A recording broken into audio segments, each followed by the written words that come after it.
Oh, okay. He enjoys reading, volunteering, politics, voter registration, and social activism. Currently serves as a freshman class president and is actively involved in the NAACP College Democrats. He also involved in the woke vote and the pre-alumni council. After college, he plans to pursue a degree in practice law and open his own law firm. He also wants to enter into politics with aspirations leading to the Oval Office. Give you Mr. Bannerman.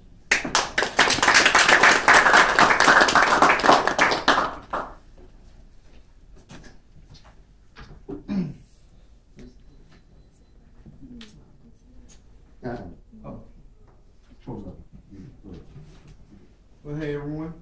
Can y'all hear me in the back? Okay.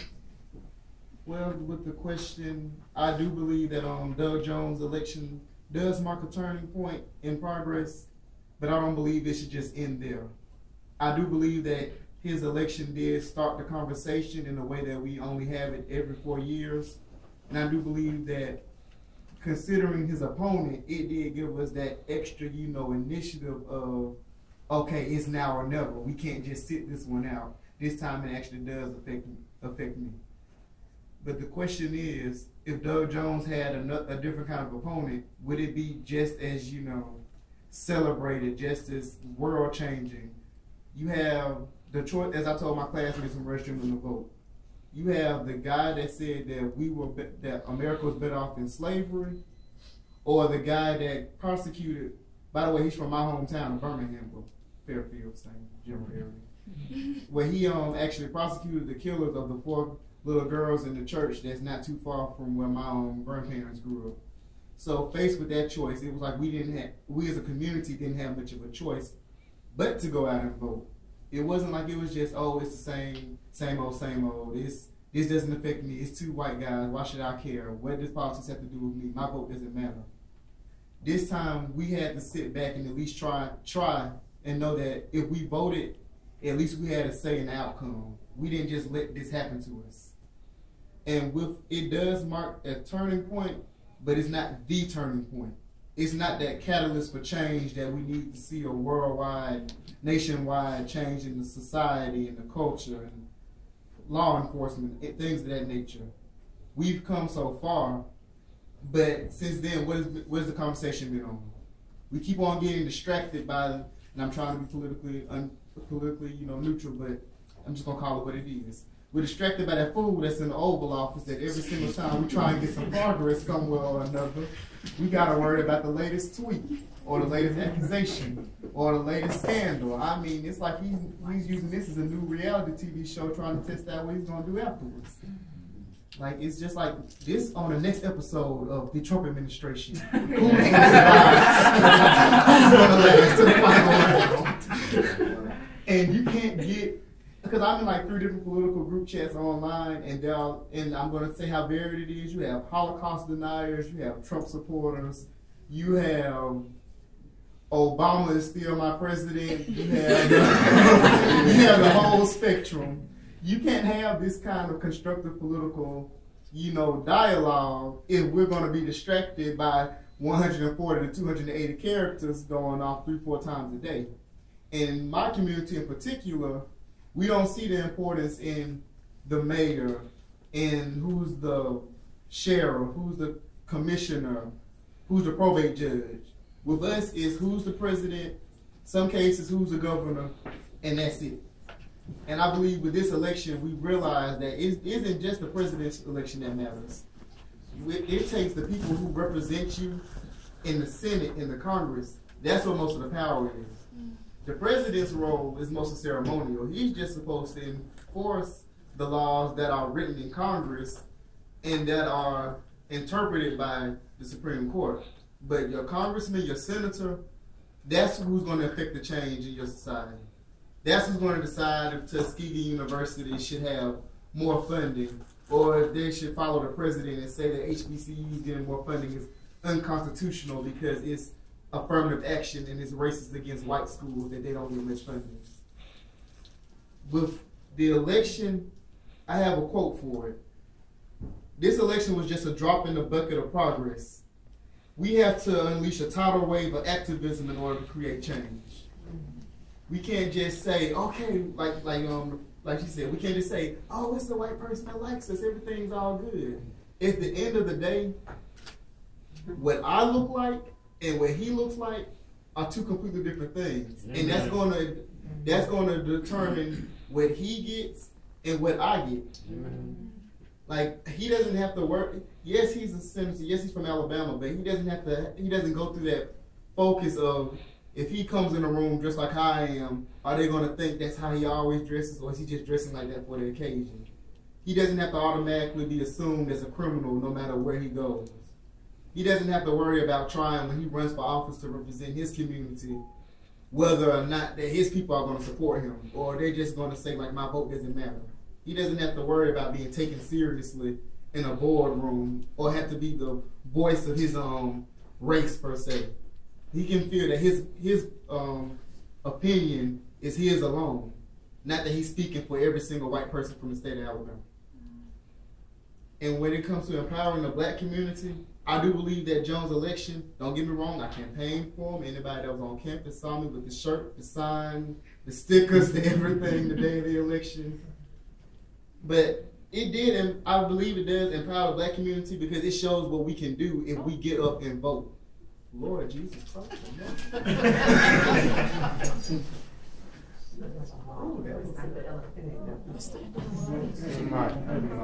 It's dead, right?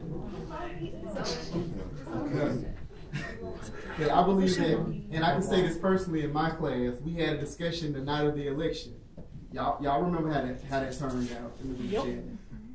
So we had people saying, you know, it doesn't matter, he's still white. It doesn't matter, I shouldn't have voted anyway. I voted for Roy Moore as a joke. Politics isn't a joke. People's lives are at stake with this. I'm speaking on the perspective of someone whose sister passed away in July because she aged out of her insurance at 21 in April. And so they started trying to charge us $10,000 a month for her breathing equipment, food equipment, all of that. And when we couldn't pay it, they literally came one day in the spring, took everything up and said, since we can't pay it, they're not going to let us keep it. And 2 months later, she passed away from cardiac arrest. Had they been able, instead of worrying about building a wall or worrying about Muslims, I'm just gonna speak facts. The school shooting yesterday was not by an illegal immigrant, as far as we know, or by a Muslim. This man, I'm just going off of face value. I'm not going to try to call out any one group. But when you say school shooter, he was the type you usually imagine. Yes, he was. But they've been focused on what the actual threat is, which is basically this attack that we have on poor people. My sister wouldn't be in my left pocket right now, or around my neck. My sister would still be at home right now where she's supposed to be. And I believe it does, with people, we are starting to realize that the government, we need to vote. We need to register. We need to become more actively engaged. Between net neutrality, them trying to take away our access to freedom of information, our access to make sure that what we see is what we want to see, what we choose to see. Between their attacks on HBCUs, trying to say that they should make certain HBCUs go with white people, take HBCUs out of their constitution and just become a regular state school. Trying to take away stuff like food stamps and make it so that you have to buy like those Blue Apron types of meals. I just want to ask Trump, do you really think that's going to last a whole month? One of those little prepackaged meals. And two, it's not a Blue Apron kind of thing. It's not we're saving the debt. It's an attack on poor people and communities of color. But we have to stop being so, and I'm going to call my community out on this. We focus on the wrong things. We don't focus on what's this politician going to do? How is this policy going to affect me? How does this politician represent me? We focused on, is this new party lit? Are these Jordans gonna give me my little clout? Is this Versace, this, that? We focus on the material, but we're not focused on what's really the matter. We're not focused on what's gonna affect us being even able to purchase those goods if we so choose. I'm not knocking people for buying what they want to buy, but that shouldn't be your primary focus in life. Your primary focus should be holding the government accountable so that your children enter a world better than you left it, than you found it. I shouldn't have to worry about what attack is the government going to take on my racial, socio-economic, or mental, or religious, or this, that, and the other identity today. It should be. It's like they have one of those little Wheel of Fortune wheels. Like, which ride are we going to take away today? You know, let's go ahead and take away the Standing Rock Reservation. Let's go build a pipeline through it. We have to realize that it may seem like it's Korean to us, but you have to read between the lines with politicians, especially with people who look like me. If you're a young African American, this affects us the most. Yes, we came out in droves for Obama the first and second time. We didn't come out in droves for Hillary Clinton in the same amount of numbers because we were, one, Trump was never going to get this far, and two, there's no way possible Trump is really going to win. We didn't take the election as serious as we should have. This time I saw that, sense of urgency from my classmates, from people in the 18 to 25-year-old range, and from the community as a whole, that this may actually, mess us over, We saw that we had to go take the power to our hands, and as African Americans, me being one of those voters, men, we voted 93%, I believe it is, for Doug Jones, black men, and for women it was like 97, 98% for Doug Jones. And black in general, it was about 98%, 98, 99% for Jones. If the election was only decided by 20,000 votes, that alone is, well, that's more than Tuskegee, but that's about county. I want to say. That's the county. Yeah, that's the county. That's just one county that could determine if Alabama was going to continue being the laughing stock, or we could be a bar, if we could be a shining lighthouse in the darkness of ignorance and racism and putting a personality over party. Because you had so many independent voters. It was about 20,000, the same difference between Moore and Jones, that just wrote in random people, and that gave us the race. And I believe with HBCU students in general, they're coming for our institutions. They're coming for our culture. They're trying to make it so that schools where we go to, the pride of our community, have to shut down because we're not getting federal funding. And it's going to come to the black community and HBCU students as a whole, because I love my friends at PWIs, but they don't understand what we have to go through at our institutions. We have to take into our hands to wake our generation up, our parents, our grandparents are already, well, they made it so we can get away with it. But our generation and our parents, we need to get them to see how just important this is. If you don't want me to pay $60,000 to go to Tuskegee, I wish they would try that. But if you don't want me to do that, go out and vote. If you don't want to have to worry about about police looking like you or not looking like you, go vote for the commissioner. Go vote for a local judge. So when that you go in front of the court, that judge is more representative of your interests. We don't see it as we got to vote for the judge, the commissioner, the city council. We just see president, sometimes the governor, and that's about it. Everything else, it doesn't involve me.